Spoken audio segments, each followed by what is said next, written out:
This is the Nightshade Cult, a podcast macabre. We bid you welcome. Enter freely and of your own will. I'm Nick Grimm. And I'm David Graves. And we'll be your horror hosts for this dissection of Gary Shore's 2014 dark fantasy adventure, Dracula Untold. Good evening. I really like that synopsis of the genre, dark fantasy adventure, because this almost doesn't feel like a horror movie. It is not at all a horror movie. It's not even... There's some horror elements, especially with the master vampire. Yes. Pretty much everything with old Tywin Lannister is scary. Yeah, he's great. He's amazing. Yeah. I had not seen this movie. I skipped it because of the bad reviews. And I think the reviews were pretty accurate. I think this movie... Well, I saw this in the theater when it came out. Yeah, you're a Dracula stan. Yeah, I'm pretty easy. If there's a Dracula movie, I'll go see it. And I liked it then as an adventure movie. Yeah. And I liked it now as an adventure movie. I'm not going to say I loved it, but it was fun. I didn't feel bored at all during the movie, which is a problem for me sometimes. Yeah. I was actually really surprised that this movie was very successful financially. Yeah, it's true. And it's weird because it's one of those movies where it was, critically knocked on, but did make its money. Yeah, it was made for $70 million, and it made almost $220 million at the box office. That's pretty legit. It tripled its money. And so it is a little weird that they didn't go for a sequel, even if it was like... Well, and at the end, there's a little cliffhanger for a modern sequel. Yeah. It definitely sets it up. You can see how this is the first step in their sort of monster Avengers. Mm-hmm. And Charles Dance is the big bad as the master vampire, and you can see they're setting something up, and then they just didn't follow through on it. Yeah, I'm a little sad that they didn't. I would like more of that. Give me fewer Avengers movies and more pseudo horror adventure movies, I guess. Okay, yeah, it's even though I did not like this movie, there's enough there, especially with Charles Dance, who I just think is one of my highlights. That I'm still curious, even though I was like, well, that wasn't very good, but I do kind of want to know what happens next. Yeah, I want to see the next one. That's the thing. Mm-hmm. Yeah, it's pretty cool in its own way. It's a weird movie. I liked it, but it was like I wasn't sure what to think when I was done. I was like, wow, that was ambitious. Yeah, and it's what was the guy's name again? Let's see. Gary Shore. Yeah. His first movie. That's crazy. And Alex Proyas was attached to this first. I did, and that makes way more sense. I want the Alex Proyas version of Dracula. I think he would have been much more up to the task. I mean, just as a seasoned director, I think this one got a little away from Gary Shore, and I think Alex Proyas could have handled it more, because this is not the sort of movie you start out with. No. It's too big of a movie to give a first time director. It's like you set the guy up for failure. Yeah. But I'll give him credit. He made it happen. He made the movie. It does. You get through the story. He made the movie. And I think a lesser director would have probably crumbled under it. Yeah, he definitely was good, and for a first movie, this was amazing. And I know we're kind of qualifying all this stuff. Yeah, I thought it was pretty decent. It wasn't the best Dracula movie, but it was worthy of watching. It was worth the time. It was only 90 minutes. I liked that. That's true. I like a tight 90-minute movie. It's a brisk movie. Yeah, for sure. Yeah. So do you want to move on to our Dark Tidings? Let's do it. And roll for initiative.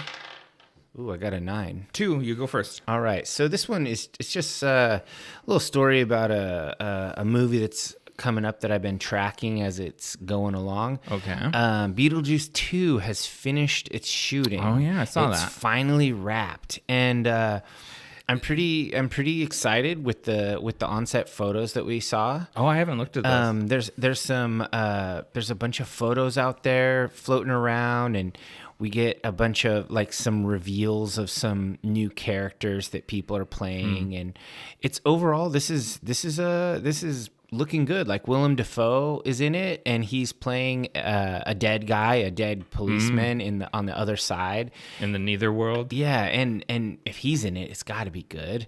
And That's not true, but he's always good. oh, come on. And I mean, of course, we have Michael Keaton back as Beetlejuice, and we have Jenna Ortega, who is Lydia's daughter. Yeah. And I just think Jenna Ortega is killing it as this generation's like Christina Ricci. it girl goth movie. Like, could they just remake The Craft with Jenna Ortega? I mean, she could be Fairuza Balk's character. Yeah, I could see that. I mean, I hope for more than for Just her career remakes, than yeah. remakes of 90s stuff. But I mean, it's a living. That's true. The checks cash the same. But Yeah. I think I'd like to see her get to stretch her legs a little bit more. But I'd like to do The Craft. I think we need to hit some of those those classics. I've honestly never seen it. Oh, it's so good. I've seen and- it a lot of times. Have you really? I love Fairuza Balk. Like, Yeah, that's she's a very great. all the way back to Return to Oz. Like, I've loved her for my whole life. So yeah, we'll definitely watch The Craft. Yeah, at some for point. me, like The Craft is like with Lost Boys and like that kind Yeah, of. totally. It's the girl Lost Boys. In that pantheon of good movies I liked as a youth. So yeah, that's my story. I'm excited for this movie to come out. I think it's got a really great all-star cast, and I don't really think that Burton has impressed me with anything in a long time.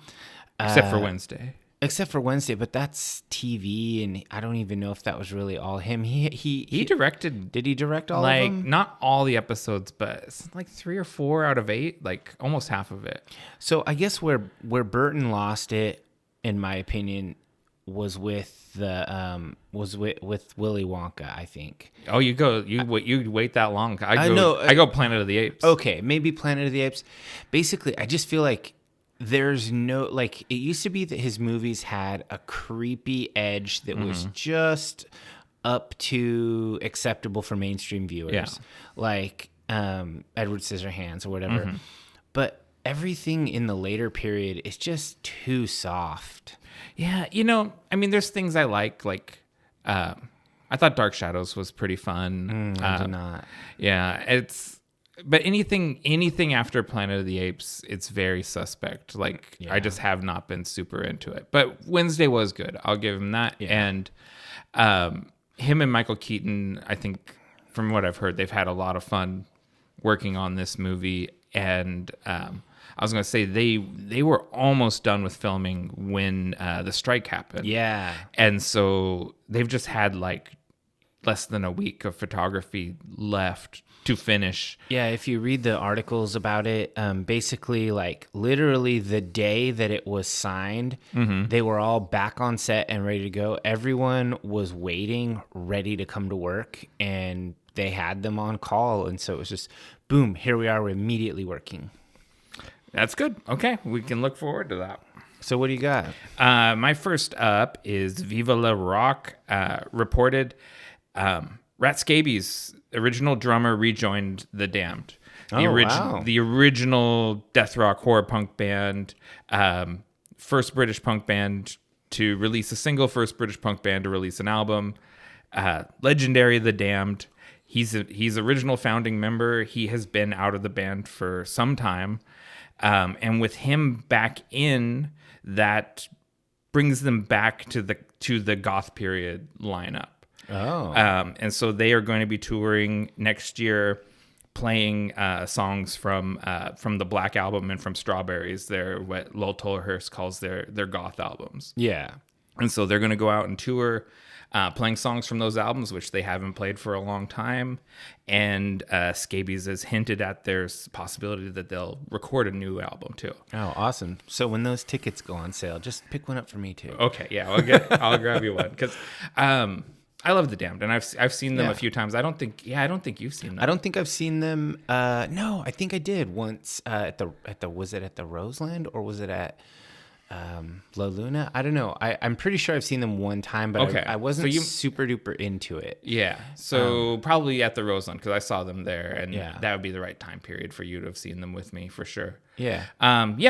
So I'm looking forward to that. That's a band I really like, and it's cool to get Rat back in the band. He's one of the big personalities of the band, and I think they've been missing him. Interesting. Well, I don't have any more stories, so if you've got more, go ahead. A couple obituaries. Oh, the Grim Reaper. Yeah. Kevin Geordie Walker, guitar player for The Killing Joke, passed away. Yes.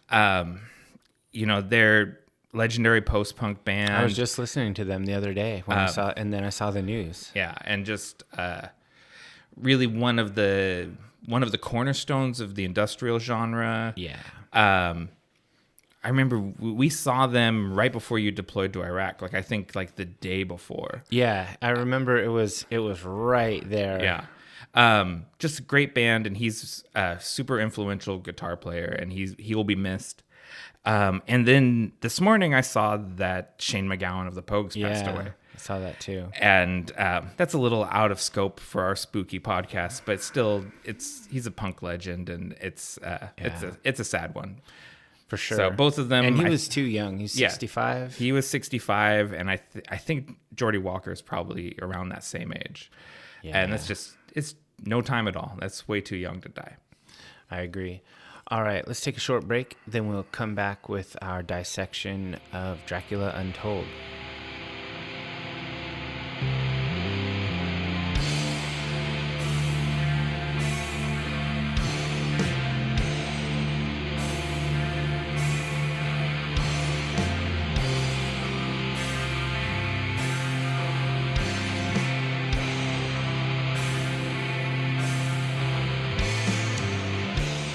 When an Ottoman sultan demands 1,000 boys conscripted from the Principality of Wallachia, the prince of those lands strikes a deal with an ancient vampire for the power to defend his people.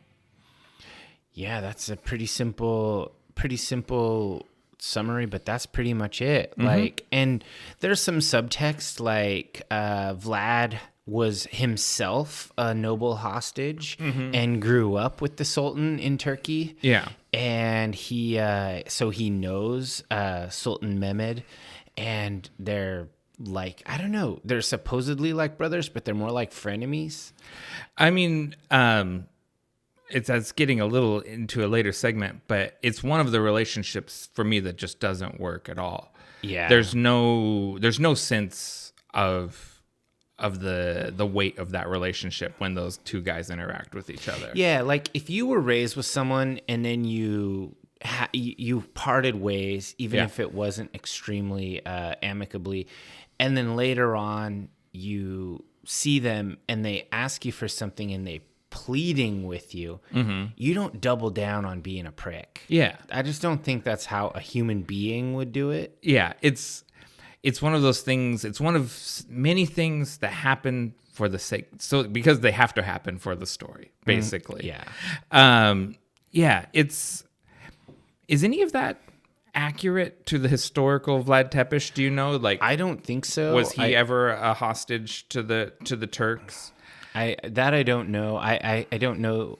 I haven't studied it that much, but I don't think so. I don't think so either. Yeah. I think it's the wrong era. I think that's one of the things that actually kind of bugged me about the movie, just on a low level, is all the costumes and the weaponry and the armor and it all is out of time. It's too modern. It's weird because, the Ottoman Empire spans, 700 years. Yeah. It's a super old empire. So it could have been any of that time. It's not really clear about that, but it's pre-conquest of much of the European holdings, according to the dialogue. And so it just kind of feels a little weird how modern a lot of the stuff is. Yeah. Well, it's fantasy armor. Well, a lot of it is fantasy, but it's like Turkmen and Islamic inspired armor. Yeah. But most of it's not accurate. Mostly the only thing they got kind of right were a lot of the helmets. Yeah, that's true. The pointy helmets. Yeah, with the ribs. most of that's fine. Yeah, but we're way off in the weeds. We're way off early. We're still in the storytelling segment. So how about that opening scene from Robin Hood, Prince of Thieves? Where they're down on the creek and find the helmet? They're on the creek. They're having a conversation, just a bunch of dudes. And there's like, I don't know. I looked at it and I was like, this is Robin Hood, Prince of Thieves. It does kind of have that vibe. That's the right call. I felt like it was evocative of something and I wasn't really sure what. But yeah, those are his merry men. That totally makes sense. And I love that movie. So yeah, I mean, it's not a bad thing. It's just weird. No. So there's a deleted scene version of the same sequence where rather than way down the mountain from Broken Tooth, where the master vampire resides, they're up in the mountains, a reasonable distance from the cave mouth. Yeah. Where for armor to have ended up. And I just thought, why did they cut that in favor of the other version that logistically doesn't make any sense?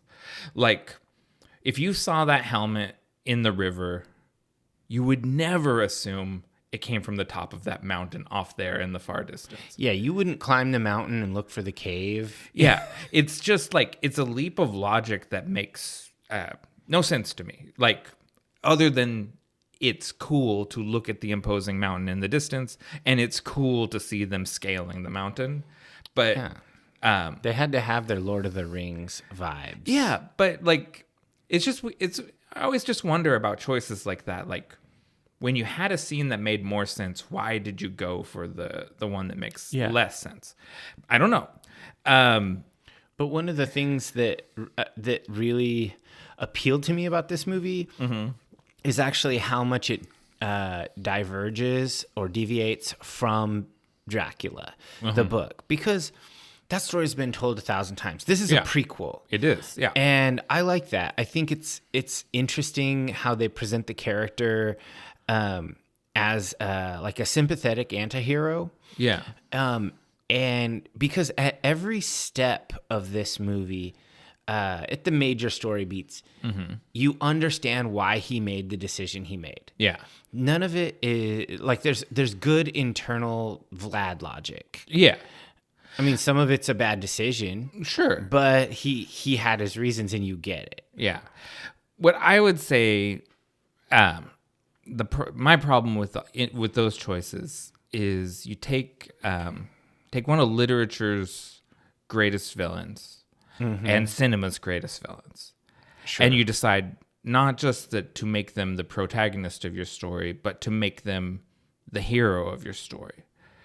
And now you need to have an adversary, a villain that's more evil than Dracula. You need to create Dracula's dad. Yeah, you need to create a new Dracula, or is the Sultan the more hated villain? Because I actually kind of like the Master Vampire. I love the Master Vampire. Yeah, the Sultan is the villain, but the Sultan doesn't work as a villain. He's not scary. No, I just hate him. Like, yeah. I don't fear him. I just think he's a rich kid prick. Yeah. So they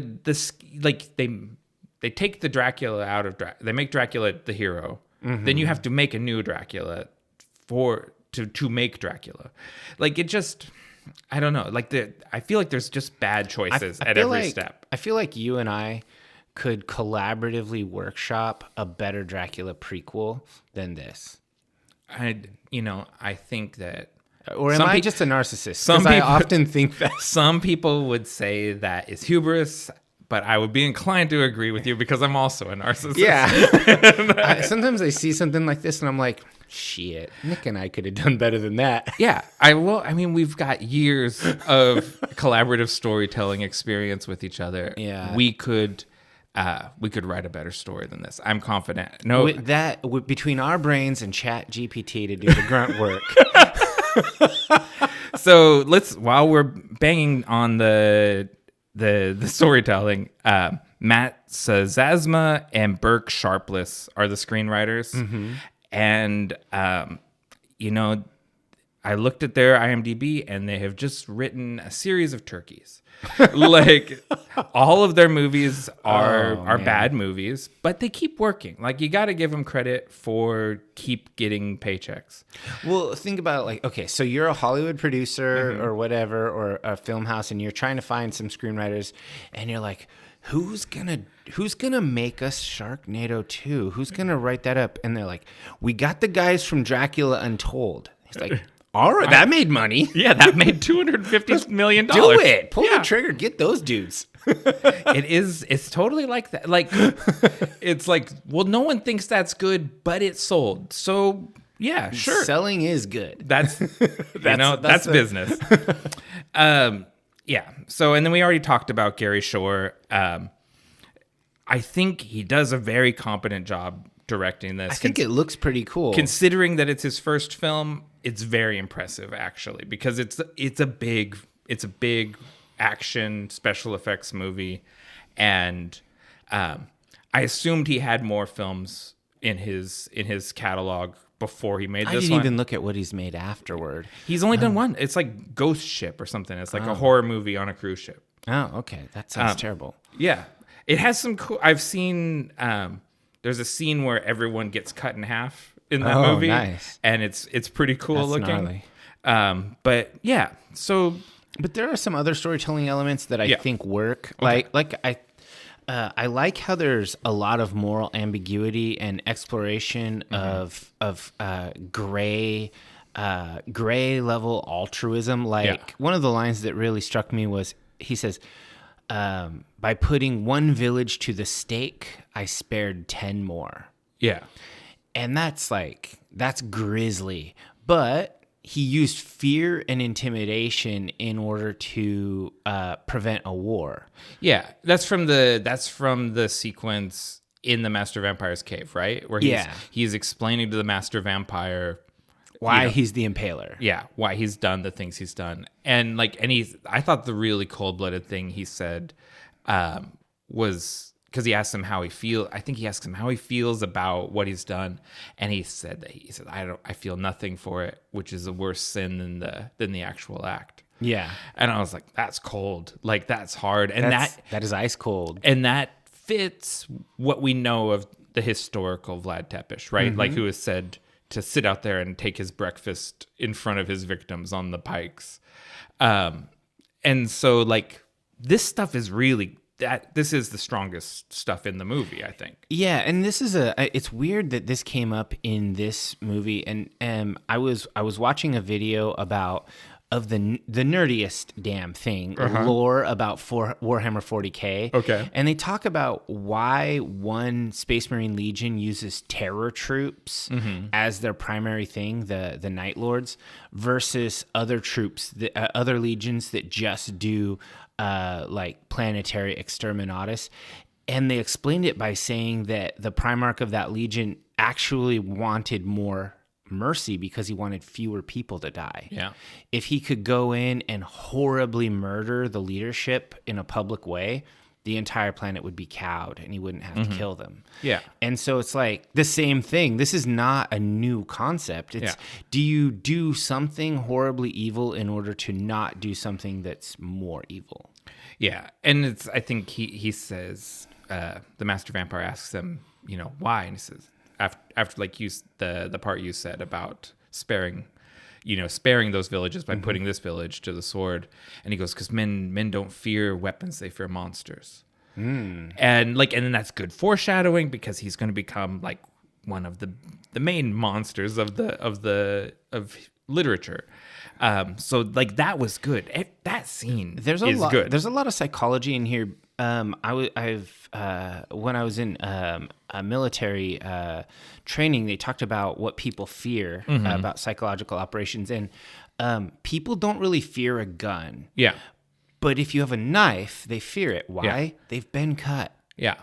And they've never been shot. Most people, yeah. Yeah, most people. And so the idea is everyone's been cut. And so this idea of using fear as your weapon, that's what Vlad was talking about. And it's not it's not trumped up. It's like this is real psyops. It's pretty interesting. The writers were onto something. Yeah, no, I think so, and I think that scene, that duologue between them, is so strong. Like, it's, that scene is really good. Yeah. The initial meeting between the master vampire. I kind of wish they'd given him a name. Yeah, no, why? The master vampire seems weird. Like in my own like head or notes, I was calling him like the sire. I was using terms. The sire from What We Do in the Shadows. Yeah, I was using terms that we kind of know from vampire mythology, and then when I get into the back material, and it's like the master vamp, that's kind of anticlimactic. Yeah. Yeah. I like the sire. The sire, that sounds more vampiric. Yes. You know, or what's the D&D? An arch vampire? They call them the master vampire. Do they? In D&D, yeah. Oh, okay. So that's probably the book they were consulting. These Not were Vampire D&D the players, Masquerade. They went to D&D. They went to Ravenloft. Yeah, they're like, we played only first edition. And so, like, thematically, it's a fairly standard hero's journey if you kind of break it down. Yeah. And it's a Greek tragedy. It's a very classic Greek tragedy. The master vampire tells them this is all going to go really bad for you, and it plays out like it's very much, it's sticking to the classics. So there was some attempt in here in the story. So we're still in the storytelling. Mm-hmm. There was an attempt in there at trying to add emotional depth by giving him the relationship with his wife and with his son. Mm-hmm.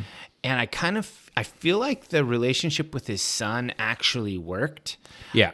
But I don't feel like the relationship with the wife worked at all. Like, it kind of felt like he didn't give a shit about her very much, but he did love his son. Okay. I think, the scene where he's going to hand off the kids, mm-hmm. And then the wife shames him, and then the guy, does the one insult too far and pisses off the Impaler.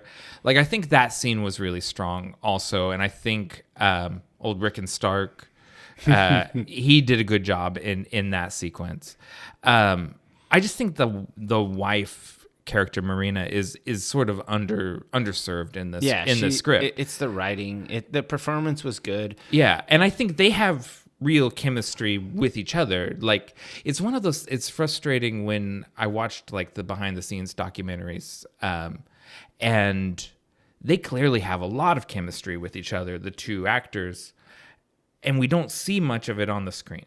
You know what I mean? Like, you don't really get it the way, not to compare it to a better movie, but the way you see it between Gary Oldman and Winona Ryder in Coppola's Dracula, we really get a lot of time to see that relationship.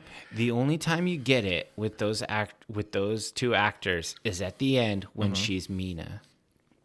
Yeah, in that moment. Yeah, and I was like, I kind of want to see this. I want to see. Yeah, I want to see a movie about that Mina and classic Dracula, but in the 20-teens instead of the early 19th century or whatever, with these actors, and give me the book Bram Stoker's Dracula, that story in the modern time. I'm sort of into that with these people playing him, because I like Luke Evans as Vlad too. I think he did good. That's good casting, and but we just didn't get the best parts of those stories, I don't think.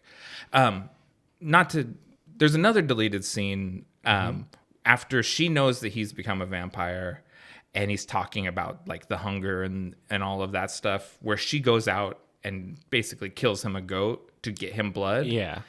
And I thought, well, that needed to be in there. Actually, that needed to be in the movie, both to establish that's interesting, their relationship with each other, that she kind of accepts it, and she'll shed blood, even if it's an animal's blood, but she'll go out and shed blood for him to survive. And it also explains how he makes it through 3 days without feeding. It's like he's subsisting on animal blood. Like, it answers a logistical question, and it builds the relationship. And it's like, well, that's a bad cut. That needed to stay in there, because we need more to establish like that he loves her so much that he'll damn himself to protect her. Yeah. Like, that's important to this story. Romance is important in a story like this. It is. But you know what the truest love story in this movie was? It was that greasy gribbly dude who dragged him in from the sun and gave him blood. I love the Renfield. That guy, the Renfield guy, that's the truest love story in the whole movie. Yeah. When he follows him out into the woods, that's a good you're reminding me of the things I liked. That's good. Oh yeah. That's a good sequence because he knows what he is. And he's like, you're following me. He's like, no, I follow them. And he points at the bats because this Dracula has bats all the time. Yeah. He's constantly followed by all bats. The bats all the time. It's like, no, I just follow this cloud of bats that hovers over you everywhere you go. And he's like, drink my blood. Like, he's so ready to be a ghoul for this vampire. Yeah. I thought he was really good. And so in the end, the trailer, the stinger at the end when he like meets Mina and we see the master vampire, like he stands up and he puts his glasses on and says his one-liner or whatever. The game is afoot or whatever. Yes. Yeah. Then we needed Renfield to creep his ass out across the street. Eating flies and doing that whole thing. Yeah. How long can you keep a ghoul around? Are they? I think forever. Can they live as long as a vampire? Well, it depends on the mythology that you're in. If you're in Vampire the Masquerade, yes. Okay. As long as they have blood, they're so good. He could keep that guy, and conceivably, he's going by Renfield. Yeah. Did you? So when you talking about the epilogue of the movie, it's in the daylight, isn't it? Yeah. But that's like classic Dracula. The vampires can go out in the sun; they're just weakened. Yeah, but this Dracula, he was heavily hurt in the sun earlier in the direct movie. Sunlight. But I don't think it was direct. But I also think he's more powerful several hundred years later. Okay, so he can just take it. He can just not get hurt as much. I don't know. I just feel like it's sloppy. Yeah, there's a whole thing about that that I was doing some plotting for a vampire story I was writing, and there's a whole debate about if you have vampires that aren't killed by the sun or aren't heinously harmed by the sun, then you're just writing a superhero story. Okay. There needs to be some heavily defining things. Obviously, blood is one of them. Sunlight is the other. Usually there's something like crucifixes or stakes or silver. Which they do that in this one too. But if you don't have sun be their foil, something else needs to be. Yeah. So the way they did it, at least through most of the movie, is he can't be in the direct sunlight because they do a whole sort of cute scene at the monastery where he's trying to navigate around in the shadows, and the one monk kind of spots him out as you're avoiding the sun quite a bit. Dick. He saves Rick and Stark at the end. Yeah. But he is a dick because you at least need to wait until the Turks are defeated before you point out the Dracula. Before you kill the superhero. Yeah, but it's weird he doesn't ever put on a cloak or anything. Like if the weakness was like my skin cannot survive direct sun contact, if that's the true weakness, I can skulk around in the shadows, but I can't be in the sun. You're like either a wide brim hat and like duster kind of a guy. The Vampire Hunter D look. Yeah, you put a huge hat. You're like, that's kind of a big hat. You're like, I have reasons. I like it this way. I'm a fashionista. This is a statement. Yeah, you just don't get my style. Like a big hat, a big duster, stay out of the sun.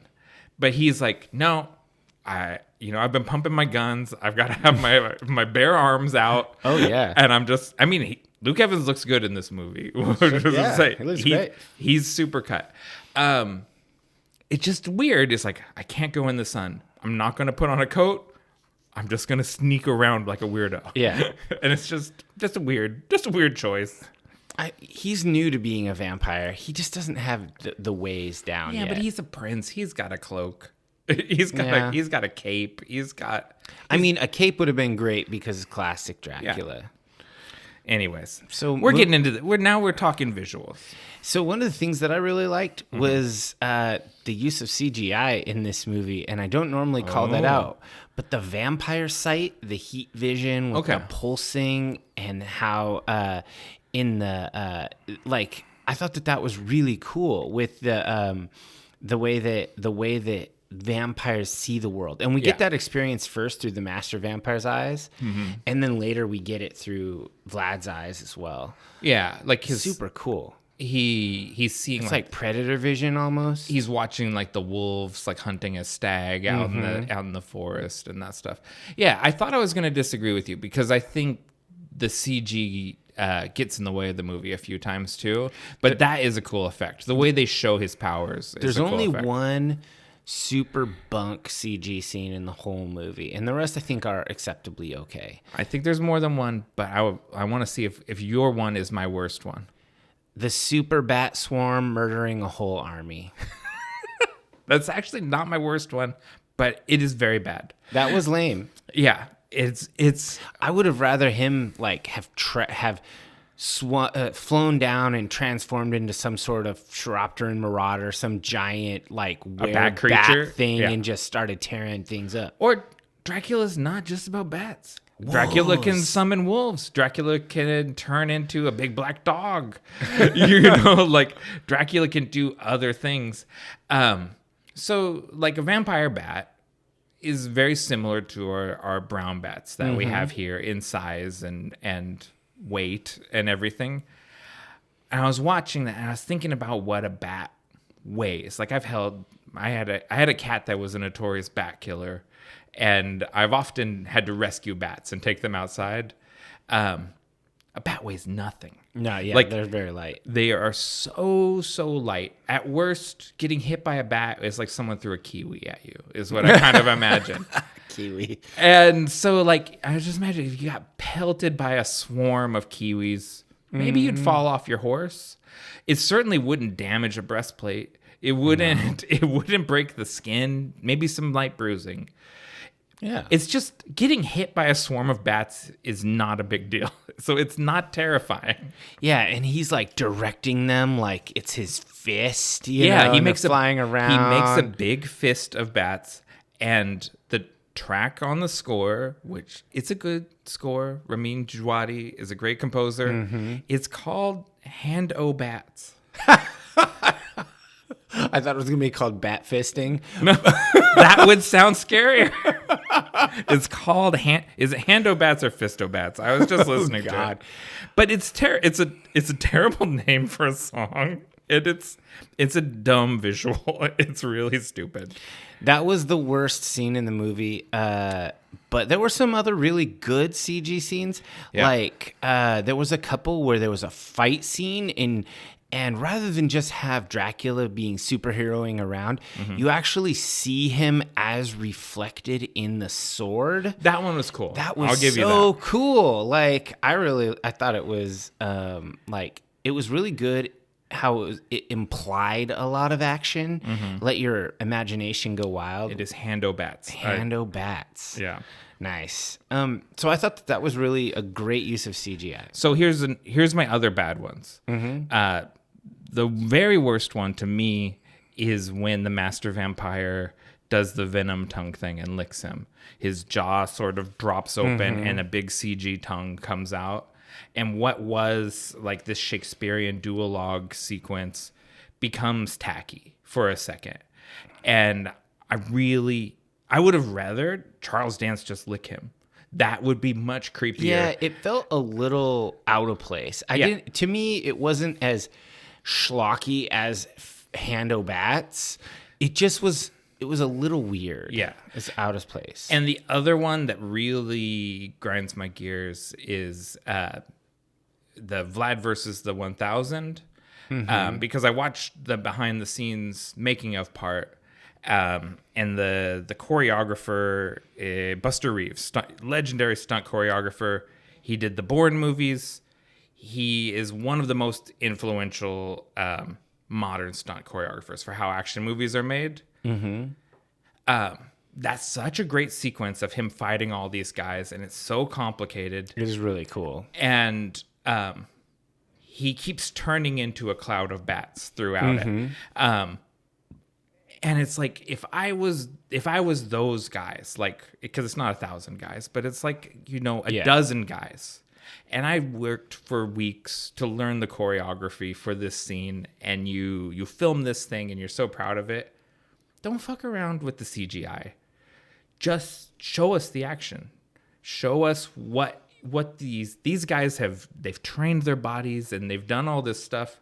Show it to us. That is more miraculous than he turns into bats periodically throughout the fight. That's just sort of getting in the way of your own movie, basically. See, I didn't hate that as much. I do think that it would have been cooler if it was just a really intricate, nuanced fight scene. Yeah. But I think that what they were trying to do there was show that he could never be put out of position or at a disadvantage, no matter how skilled his opponents are. Right. Because he defies physics by changing his shape and changing his mobility.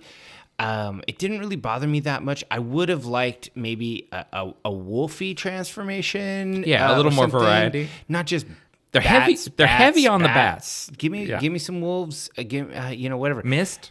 Oh yeah, Dracula mist would be great. Like Dracula also does mist. You go to throw a spear through him, he just mists split second, and then he's back and he claws your throat out. That would be dope. It is a little D&D in like he's learned the one spell. He spams it. Yeah, and he's like bats, bats, bats, and he's just like, it's like you can do other stuff. He's like, I only learned bats. I just became a vampire and immediately went to war.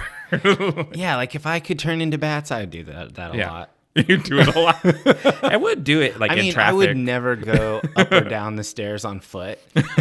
You just bats up the stairs. Why not? So let's call out a few of the craftsmen that made this movie look cool in places. Yeah. John Schwartzman, the cinematographer. Especially when you have an inexperienced director, I think the cinematographer's doing extra heavy lifting. Oh yeah. And there's some really beautiful shots, especially early in the film. There's some long shots, like they make me think of like old school westerns where it's just sort of him out there on the horizon, like he's contemplating heavy stuff he needs to do. Yeah. And I was like, well, that's really good picture. Like that's a really well composed, beautiful picture. I think Schwartzman was using really dynamic framing techniques in these things. He was really giving us some great wide shots, and it kind of showed the scale of a lot of these battles. But it wasn't all wide shots. There were a lot of extreme close-ups. Yeah. And so I liked how dynamic it was. Yeah, because he really also gets in there in those fights with the camera.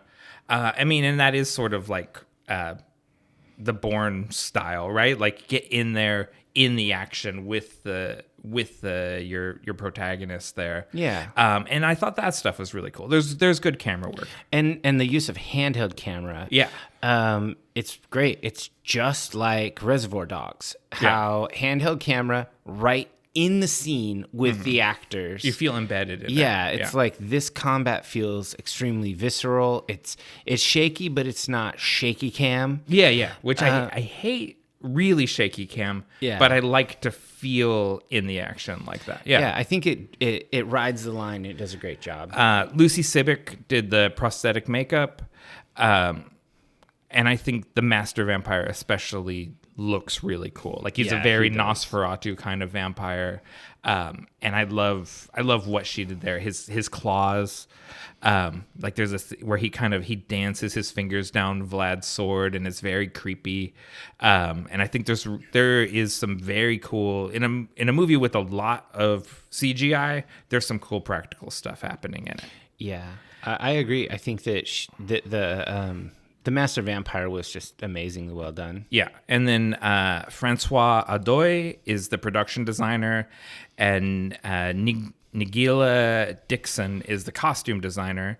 And you talked about the anachronistic armor earlier.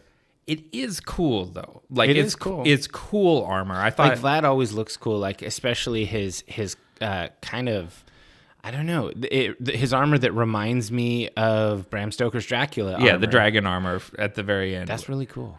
It is. And like it's in all the posters and everything, and I was sort of like, they really hold it till the end of the movie, because he's like, even when they're in the monastery and they're like, what's behind that door? And it's like, that's my super badass armor I hope to never wear again. And it's like, when he finally puts it on, you're like, yes, this is the cool superhero Dracula. I wanted, yes. I actually like that armor better than the Bram Stoker's Dracula armor. I think it looks less plasticky.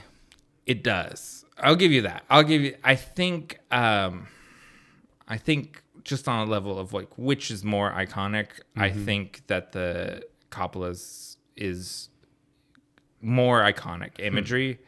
This looks more real. It's like, it looks like armor. In it, Dixon, because I read the interview with her, and she was sort of talking with the director about how direct do you want to make the homage, because they're obviously, like, I think one of the main genesis, like, seeds of this movie is, let's take the first 5 minutes of Bram Stoker's Dracula and blow that up into a movie.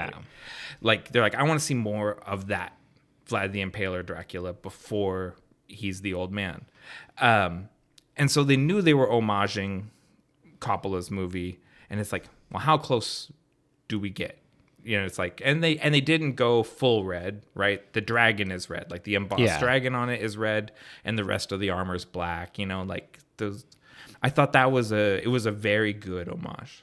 Yeah, I thought it was awesome. And then the last thing that I had for visuals and whatnot is, I really liked the muted color palette, but it wasn't a typical sepia toned or too dark. It was just heavy blues and heavy greens. Yeah. And it made it feel like blues make everything feel somber. The greens make everything feel kind of like lush but decaying. Yeah. I felt like this made medieval Transylvania feel a certain way, and it had a good, like, I don't know, it just had a nice vibe to it, and I liked this filtering that they did. Okay, I'm glad you said that, because I don't, but I like to get that other perspective on it, because that's a big that blue wash that kind of everything in the teens has bugs me. Yeah. Even like the Twilight movies have that vibe. Oh yeah, it's like that whole decade. It's someday in the future, people will watch movies from that time, and they'll be like, were the cameras bad? Why did it look like this? I was like, no, it's just the style. The Matrix made everything green, and then in the teens we made everything blue for some reason. Because both the production designer and the costume designer, when I read their interviews, talked about the colors that they used, and I was like, well, I didn't see any of the colors that you're talking about in the final movie. All that stuff is just kind of toned down, desaturated, and blue toned. But you're right in that that does create an oppressive vibe to it and like a somber feeling. Yeah, I really like that. So do you want to move on to sound design and audio? I already mentioned his name, Ramin Djawadi, the composer. Grammy award-winning composer, did the score for Game of Thrones. He did Iron Man, Clash of the Titans. And I love his Pacific Rim score. The Game of Thrones theme is as iconic of a TV show theme song as has ever been written. It's amazing. He's a great composer. The score is really good. I've been listening to it, kind of off and on all week. And he's a composer I really like. Yeah, like ever since we started making that joke a while back, I always, whenever I listen to these movie scores or whatever, and I start thinking about it, I always just think, could Junkie XL do this better? I love my boy Tom Holkenborg. He wishes that he was Ramin Djawadi. He's not there yet. He's on his way. Yeah, this guy's really good. Yeah, he's strong, and I mean the downside is there's a lot of things in this movie that make you think of Game of Thrones, right? We have the actors, the composer, the look, and we're shooting in Belfast. We're shooting in Game of Thrones locations with Game of Thrones actors and the Game of Thrones composer. You want to needed more drama, and you want to be better. If you want to make, you don't want to make people think, you want to make people think of something else that they like. You don't want to make them think of something that's better. Yeah. And I feel like this movie does that sometimes, where it's like, you're like, well, this is sort of like not as good as Game of Thrones. I think it just needed a little more gothic and a little less adventure. Yeah. Yeah, there's no gothic in it. That is the There's thing. not an ounce of gothic in this. It's never gothic. That is sort of, and go back to the production designer, the Dixon and Adoy. They specifically said, like in the interview I read, they wanted to stay away from gothic. What? And like, because they're trying to kind of forge their own path here, you know, and not do the gothic thing. And you need it for Dracula. You need gothic. Yeah, like don't do Dracula and say I don't want to be. I don't want to be gothic. It's like I want to do Dracula, but does he have to be a vampire? Yeah, exactly. You're like, we're gonna do Dracula as though he was never a vampire and just a guy. Yeah, it just Dracula without the gothic, you miss it. It just doesn't quite work completely. Yeah, I mean there were a couple other sound things before we move on to the performances, and I think that I think the sound design was actually really good in this movie. Mm-hmm. I like the various sound effects, like when he goes swarm of bats. It's pretty cool. It has a unique. It has a very unique sound to it. I really like the master vampires, like wolfish, like when he makes the gutturals before he starts talking. Yeah. That shit's horrifying. Yeah. And so it's good. awesome. Yeah. And it's got animal sounds and bass, but shrieking highs like a bat. It's like really full spectrum. Mm-hmm. It's really good. I always think of like that scene where he dances his fingers down the sword and then he just sort of magnetos the sword away. He's so powerful. Like he's a cat toying with his prey, and it's so scary. It's like he's very scary. Yeah. Yeah, I thought that sound design in general was pretty good. And the battle sounds, it never took me out of it. Like, there was never too much clanging. Yeah. It was more like Excalibur, you complained about that. About there's too much metal clanging. It's like literally they took pots and pans for that movie. It's always so hard. Because I always like to credit, you know, who did all this stuff. And sound design is like the hardest one to credit because there's just a million people. Yeah, everybody that contributed anything. Yeah. And gets a sound design credit. And I thought it was pretty good. And I was wondering if this was going to get like a sound or a score, audio, some sort of award nomination for the sound, but no, it got no major nominations. Christopher Assels is credited as sound designer. So I'm going to assume he's in charge of the whole 38-person team or whatever. Yeah. I'm with you. It's good sound design for sure. Performances. I mean, you got to talk about Luke Evans as Vlad, the star of the movie. What's going on with Luke Evans' career? Because he's one of these guys that I feel like should be a movie star. Yeah. And just never makes it to that next level. Yeah, like whenever I see him in something, I'm like, oh yeah, I like that guy. Yeah, that's exactly how I feel about him. And when he got cast in this, I thought, oh, that's good. That's a good Dracula. And he is a good Dracula. Mm-hmm. And yep. I think it's one of the stronger castings in the movie. He's not the original choice. It was that guy from Terminator Salvation was the original person that was cast when Alex Proyas was going to do it. Okay. Luke Evans is a much better Dracula than that guy who I'm blanking on his name. Yeah, I don't know. And he's always good. Luke Evans is a reliable actor that should be working in better movies. Yeah, I'd like to see him in something bigger, something maybe where he's like part of a big ensemble with some bigger names so that he could be so he could raise up something. And they thought, because this is supposed to be like the first movie in their universe. Yeah. They obviously thought, you know, your Dracula and like your Frankenstein's monster, those are the big ones, right? Yeah. And they were building the universe around him. So Universal obviously believed in him. And he's good. And it sucks that they didn't continue. They didn't want to keep building that world.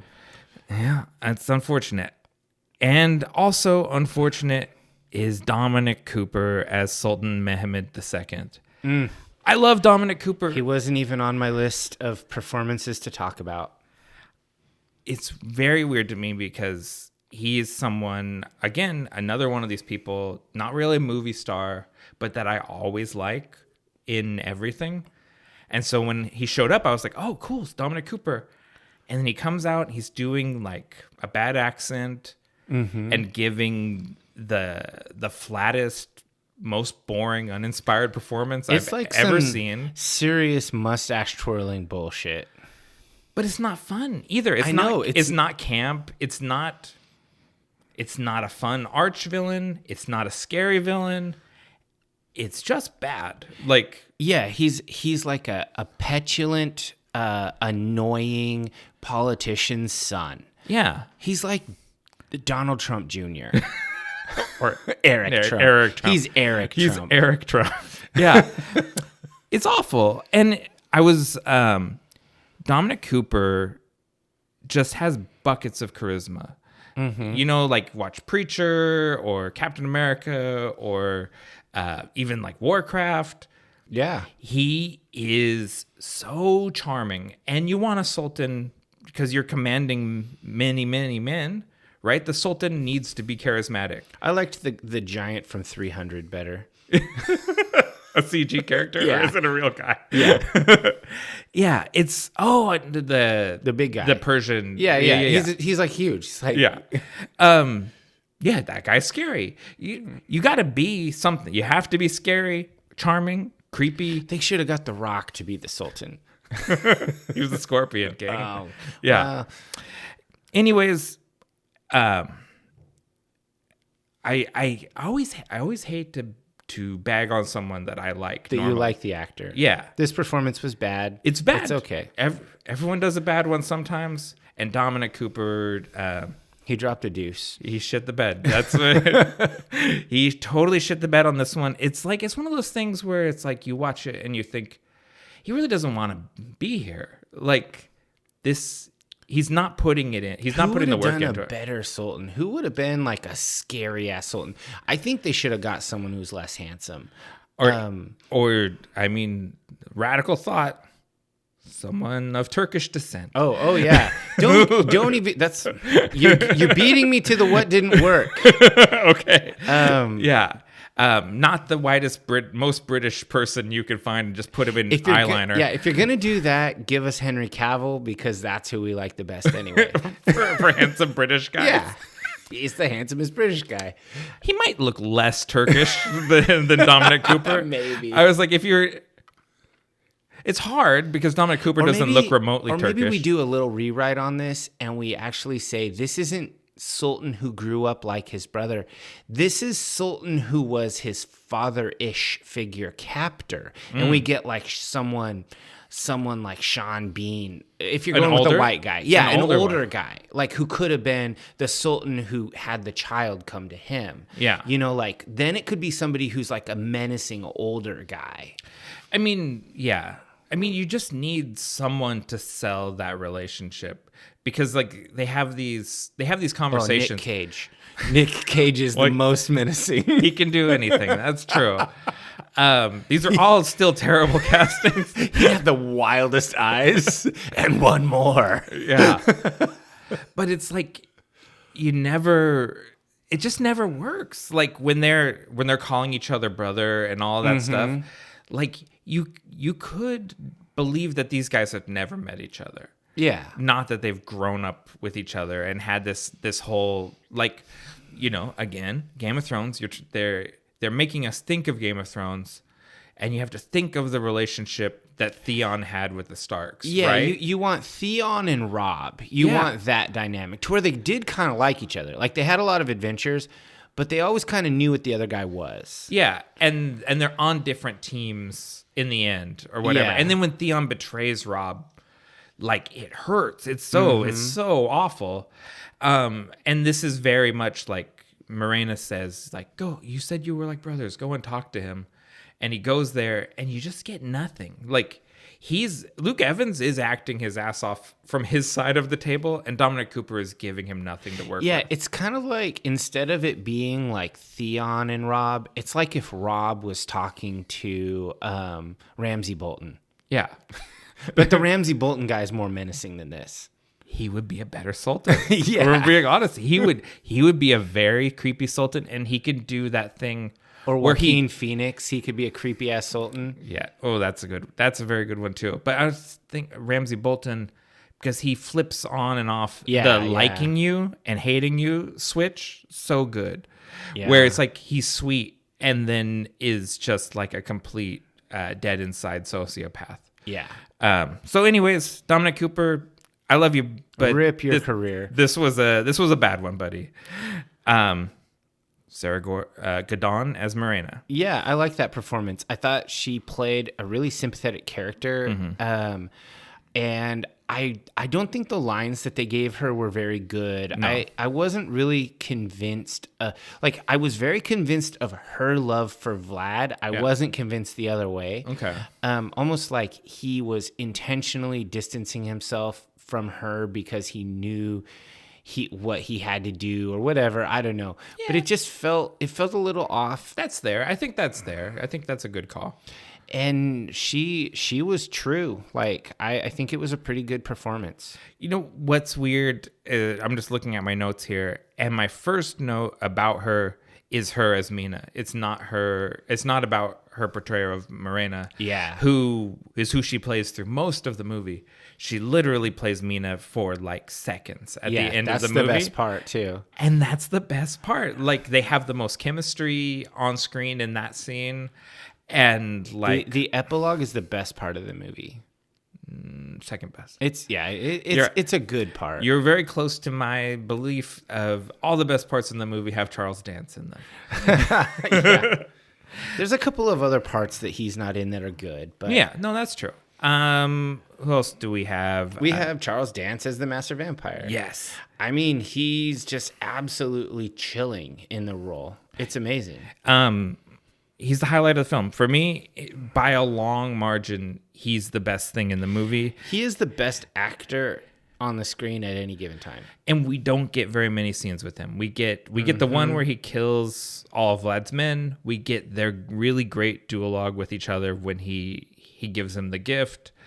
And we get a cool scene when Vlad succumbs and drinks blood, and that was the thing that lifted the curse, so he could leave the cave. Yeah. And he's like, "Oh yeah, it's my coming out day." And he has a really cool triumphant moment as he leaves the cave for the first time in a century. And then we get him doing his Moriarty thing at the end of the movie. Those are the best scenes in the movie. Those 4 scenes with him in it. Yeah, he was amazing. Yeah. And then there's kind of a couple of small parts, but I'll just call out one. There's William Houston as Kazan, who plays like this loyal, dependable, like sideman who's actually he's a creep. He's a weirdie and a creep, but he's like this weird. He's Vlad's Jafar. Yeah, totally. And I was just like, man, I like that character. He's got just enough weirdness to him that he's interesting, especially when he's a vampire. He reminded me very much of young John Malkovich. Oh yeah, and like I agree, he's very good. And then at the end, like this whole thing ostensibly was about rescuing all these boys, right? Yeah. And it's not super clear in the final cut of the movie. The deleted scene where it's a bit extended gets explicit about it. Mm-hmm. They killed all the boys. His vampire army or whatever. Yeah, they drank them all. Because Kazan says none of them are left except for your son. And they don't really like linger on what that means. Yeah. But all the vampires standing around licking their chops, it was pretty clear. Yeah, they've been feeding. Like, they finished the Turks off and then found the tent full of, was it 100 boys, 1,000 boys? Oof. R.I.P. 1,000 boys. Yeah, that's a tough one. But I did like him too. speaking of the boy who lived, Art Parkinson, Rickon Stark. Yeah. I mean, he's there, just like Game of Thrones. I normally hate child actor performances because I feel like they're overacted and cheesy. Yeah, he was pretty good. Yeah, he's fine. Like, I really liked the scene where he was sitting there with his dad and he's like, you know, like, you did this because of me? Yes. And I'd do it again. Yeah, and like, it was a good scene. Actually, I mean, if we're gonna talk about stuff he did good, offering himself up when his mother is like, he's like, I'll go. Yeah, because mom's doing the to be a man and protect your son thing to Vlad, and he's like, I have a whole kingdom to worry about, and it's just one boy, and I survived it. You know, like he's kind of wrestling with it, and the kid's like, no, I'll just do it. This is what it means to be a prince. I'll do it. And I thought, by no means do I think it was a phenomenal standout performance, but I thought it was pretty decent. Yeah, he did all right. He did the thing. That was all I had for casting call-outs. I've got just a couple more. Except for Renfield, who I didn't get the name of because that character was great. Zach McGowan as Shklim, Shkelgim. All right. A mysterious Romani. I really like him as the Renfield, the ghoul that serves the vampire. The vampire's familiar. Mm-hmm. I think he really stood out to me. Diarmaid Murtaugh as Dumitru, who is Vlad's kind of right-hand man. Mm-hmm.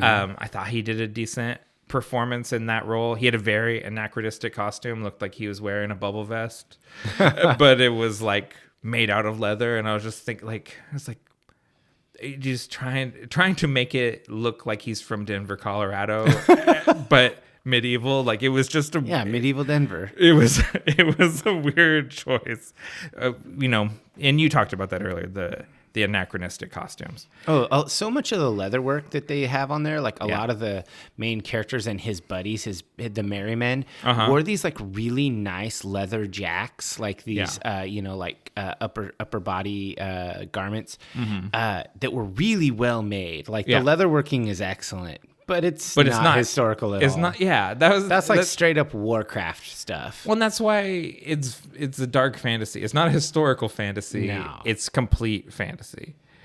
Yeah, I mean, I've got some more notes on some of the other forgettable extras, but it's not like important. The one lady vampire in the army who was especially menacing. I liked her. I did like her. Yeah, she was great. I didn't even catch her name, but she was sinister. I was like, oh shit, who's that? She's mean. I because I don't like to just shit on things. I like talking about the things that worked. Yeah. I like when he gets back to the monastery and there's Marina is dead and he's lost hope. He's gone over and drank her blood. And he starts asking people if they want vengeance, like the people that are still clinging to life, and then giving them his blood. Like, yeah, I like that. I like that scene. Making the vampire army. Yeah, and then like the delight they take in tormenting the people that massacred them. Like, I thought that was all very cool. That was straight up Sabbat. He made a bunch of shovel heads for a siege. Yeah, that was Vampire the Masquerade right there. The one last person I want to call out because they're terrible is Thor Christiansen, who played Bright Eyes, who's the guy with the stupid cornrows. Every time he's on screen, I hate him. Yeah. Like, I just think, like, this guy looks he looks like he doesn't belong in this movie. He doesn't, like, he's just awful. He's just awful. Yeah. I don't know. Like, it seems mean to single out one guy, but he's awful in the movie. Yeah. Just leave. Just like, we don't need you. You're fired. Yeah. All right. Personal highlights. I'm going to beat you to it. It's the duologue between Vlad and the Master Vampire in the cave. That's definitely the very best scene. We've talked about it a lot of times throughout this. So I'll go ahead and give honorable mention to the other scene that I was gonna that was in the other two scenes. Like, obviously the epilogue is amazing, but also what we just talked about was the making of the vampire army and then them marauding. Those were the parts I liked the best of the movie. Yeah, I think we're 100% on the same page as far as like what's good in this movie. Yeah, it's so good. Charles Dance is so good, and Luke Evans kind of comes to life when he has someone good to act against. And Charles Dance is just a much more compelling antagonist than Dominic Cooper is. So that scene with him just sings when the other ones are flat. And yeah, more Master Vampire. I want more Charles Dance. Can we get a Master Vampire prequel? I just want like him as the Master Vampire in the modern age. Like that'd be amazing. He's a great villain. Like they actually, you know, as much as I've kind of run this down, and I said, you know, you take the greatest villain in literature and make him your hero, and then you need to make a new Dracula to out Dracula. They kind of did. They did sort of make that happen. They made a vampire that seems worse than Dracula. Yeah, definitely. Yeah. Yeah. Yep. Totally on the same page. Same thing worked for both of us. I'm glad. I'm glad that we're same highlight. Same personal highlight. But what worked for you? I had a few bullet points here. I felt like the pacing was great. It moved right along. It didn't really linger too much on stuff. It went scene to scene without a lot of throwaway. I feel like the characters of Vlad was pretty believable. At each turn of the story, you understood why he did what he did. Yeah, he was not every decision was a good one, and you didn't always agree with him. You may have done something different, but you get it. You kind of that's a thing that I hate when I watch a movie when a character does something and I'm like, why? That's so stupid. And it's not just that it's stupid, it doesn't even make sense for you and your sensibilities. In this case, it made sense for Vlad every time. I'll give you an example, and you tell me that this makes sense. There's a lot of Vlad can't travel during the day, right? And so he has to send the people out ahead of him to get to the monastery. And we have this engineered problem that's going to come where he has to wait to leave his tent until the sun goes down so he can go save them. And obviously the Turkish scouts are going to find the people and start killing them before he can get there. And then, oh no, they're on the wrong side of the ravine.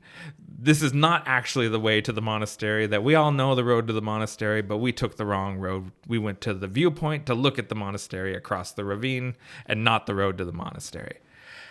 But do you think that that's a character flaw with Vlad? No. He's not the guy that leads the caravan? It's not a character flaw with Vlad. It's just a storytelling, writing flaw. Well, yeah, and that's not what I'm saying. Okay. I'm saying the character of Vlad is always internally consistent and sympathetic in a lot of ways. Yeah.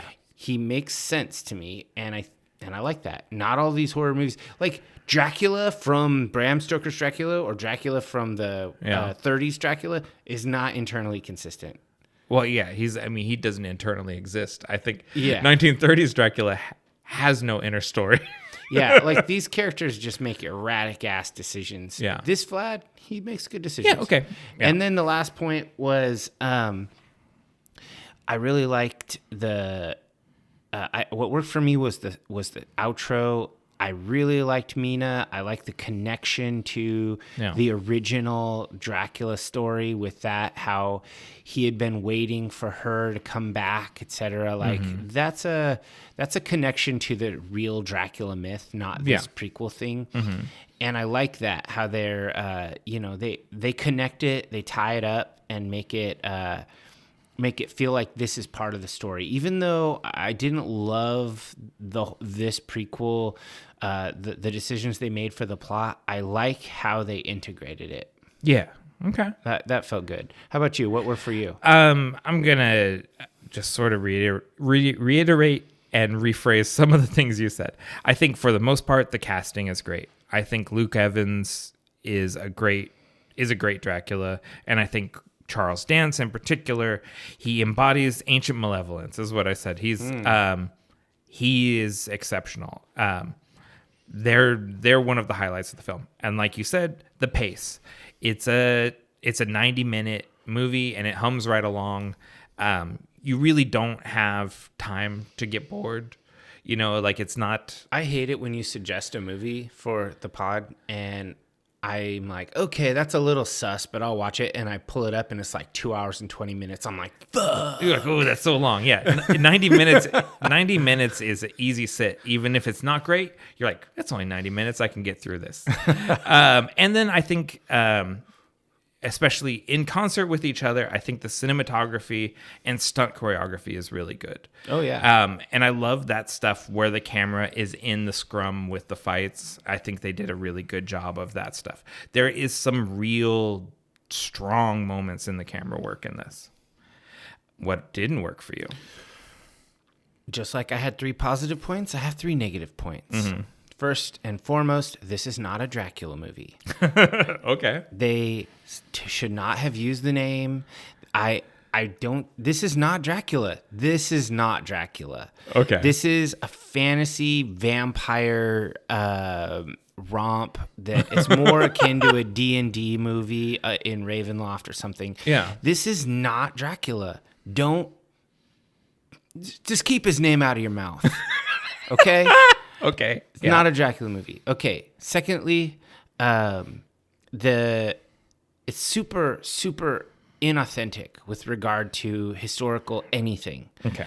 It's just pure fantasy. I don't like that. It's kind of like they used Game of Thrones like extras and extra shit.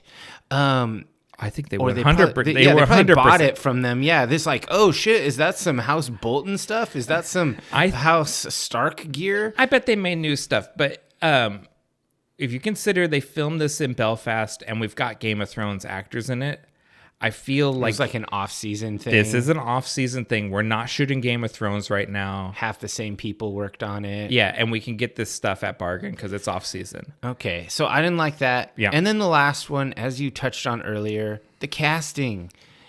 Do not cast all Northern European people to play Middle Eastern people. That's not right. Yeah. Do it better. There's better people for those jobs. Well, and you can't use the excuse like, oh, we're shooting in Ireland. It was like, well, there's a lot of Turkish people in Ireland. Yeah, I promise you. Like the UK is super diverse. They Yeah. could have got different actors. They spent $70 million on this movie. They could have got better casting. Yeah. Like, I'm sorry, the dude that played the Sultan, I already forgot you. We needed someone else who was more believable. They didn't have to specifically be Turkish. I would have accepted anyone from the ancient Ottoman borders. Yeah, Greek. Which is huge. Yeah. But just not him. Don't give me another English guy. I don't think Vlad looks right either. He's not Eastern European enough That's looking. true. I think that the casting in this is just like white guys playing Middle East. It's not good. It's not a good look. Okay. I agree with all All that. right. So what didn't work for you? I think the script, first of all, is just paper thin, often illogical, and half baked. Yeah. I don't think the writing is good. I mean, my first example that I have, not that we've made many of them, but this hasn't come up. Do you really expect me to believe the monastery is better fortified than the castle? Yeah. Come because on. all of like ancient history tells me otherwise. Like the whole, like all the Viking sagas about how they go over and raid monasteries because they're soft targets where they can go and get a bunch of gold tells me hiding in the monastery is a losing bet. Yeah. Where's the undefended place with gold manned only by peaceful men? Yeah. It's absurd. He's like, well, we have this castle, but it's they'll come and shoot us with cannons. We definitely didn't build it for defense. We definitely this is need a luxury we castle. need to take everyone out of the castle built to withstand a siege, take them into the woods and march them up to the monastery on the mountain where people are sitting in peaceful reflection.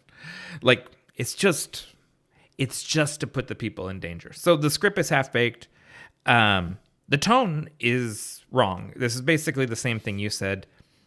I think a superhero origin for Dracula is just conceptually wrong. Mm-hmm. It's a dumb idea. And it's oil and water. They don't mix with each other properly. And then just a baffling performance from Dominic Cooper, who I love, but he shit the bed in this movie, and he needed to be a villain that's worse than Dracula. Mm-hmm. He needed to be someone that Dracula is scared of on some level, right? And he just isn't. It just doesn't. That just never works. And so, and we talked about how bats don't weigh anything, and you can't kill someone with a cloud of bats. Yeah, we've talked about these other things. Those are the big ones. Yeah, those are really the big ones. Yeah. So this is really I'm on. This is really hard. I'm on pins and needles to see what you rate this. So movie. This is a really hard one because this is a movie of extremes. Mm-hmm. There are parts I really like, mm-hmm. and then there are parts I really don't like. But I think that there's a reason why it made so much money. Okay. Because it's watchable. It's like if you're not a movie podcaster, mm-hmm. it's peppy, it's got some great performances, it has some scary moments, it has some action. Yeah. It's watchable. Okay. So I give it 3 stars. Okay. Which for the new cultists out there, that is a qualified recommend. Yeah. If you're into vampire stuff, you should watch it. If you just feel like a action adventure, maybe there's better options. Yeah. I'm going to give it a 2. See, I was close to a 2, but it's because I don't think maybe one other thing I've given a 2 to, and just sort of like when you feel it, that you need to do the bump up to the 5, you got to take it. And I think if we don't sometimes give the 2 when something means nothing, right? Exactly. And so I think it's bad.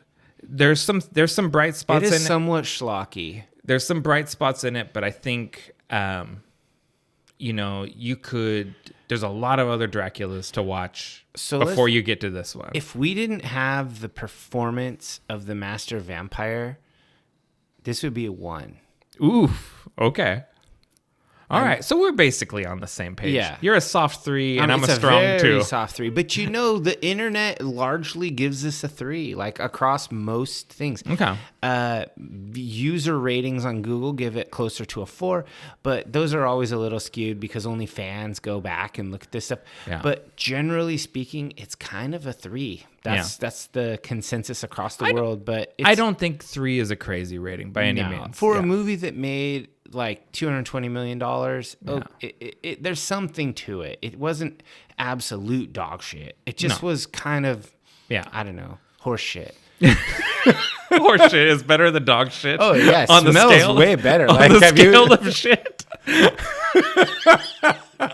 Well, I mean, pig shit is the worst. Yeah. I actually think chicken shit is pretty bad. It's terrible. Yeah. Yeah.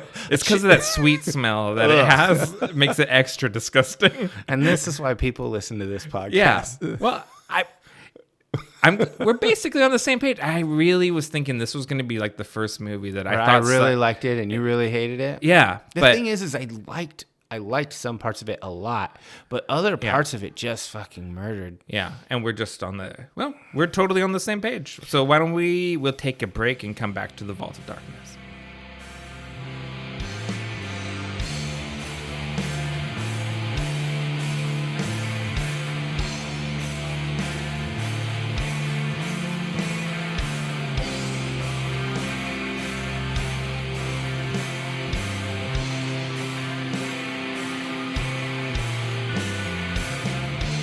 Before we delve into the Vault of Darkness, we ask that all initiates of the cult follow us on your favorite social media platforms at Nightshade Cult.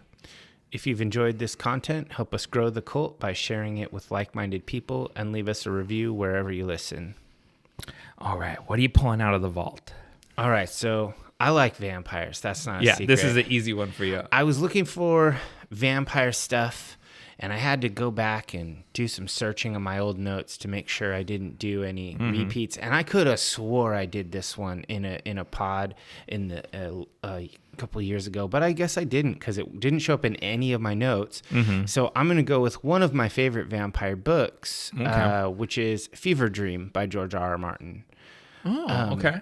It is a book. It is a one-off. It's not a series. It's this is a book that is a novel written and published in 1982 by George R. R. Martin before his fame of Game of Thrones and all of that. And this is described by Martin himself as Bram Stoker meets Mark Twain. Huh.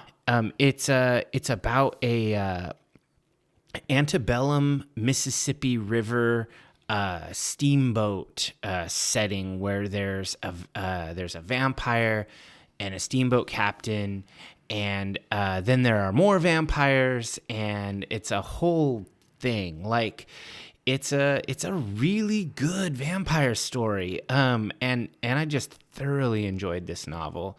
I don't know. I think it was Cultist Ted who recommended this to me. And this is a winner. This is one of my favorite vampire books of all time.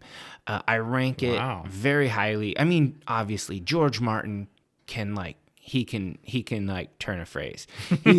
He's been known to write some good words. He knows much and more about writing words. Yes, and this is really good because it's just got that swampy, spooky kind of like Interview with the Vampire early on. That kind of vibes on the Mississippi River, and it's just super good. It's amazing. I listened to it on Audible. I listened to it a couple of times. I just added it to my wish list so I don't forget it. You will not regret it because it's a very good book. Okay. Anybody, I call that an unqualified recommend to literally anybody. Very good book. How about you?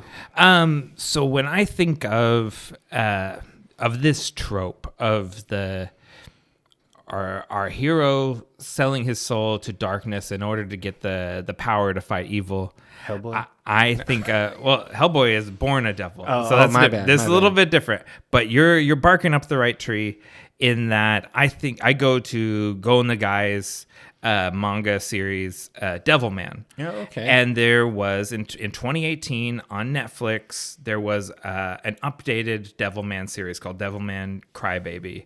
It was directed by Masaki Yuasa and produced by Aniplex and Dynamic Planning and animated by Science Saru, who also did the new Scott Pilgrim anime, which is very good.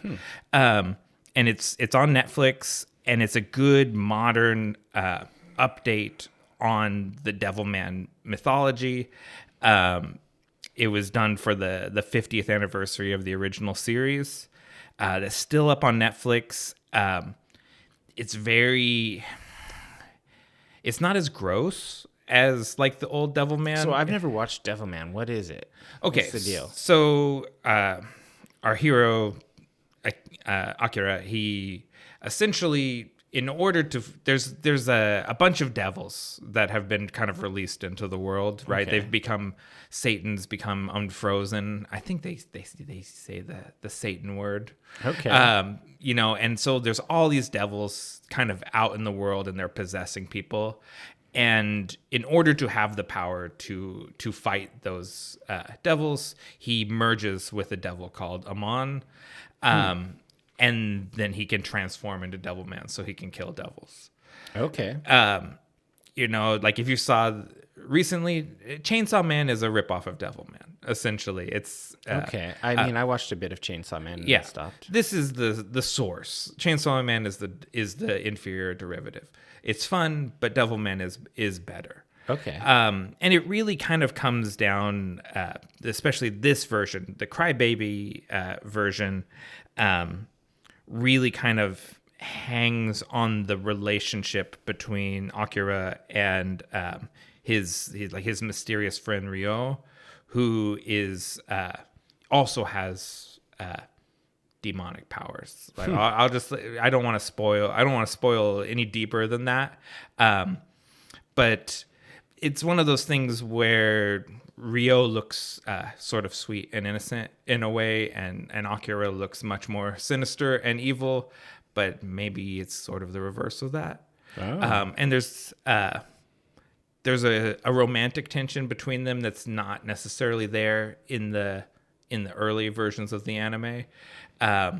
It's very much more of this era than it is of the 1960s when the original one came out. Wow, so it's pretty OG. It's been around for a while. Oh yeah, Devilman has been around forever. Well, I mean, not super OG. When I went to the manga museum in Kyoto, I was looking at stuff from like 1912. That's some pre-war stuff. Yeah, interesting. It's crazy old. Yeah, but no, that's old. The 60s is old. Yeah, it's Showa period. Kind of like, because you know how. So to talk, go in the anime weeds for a little bit.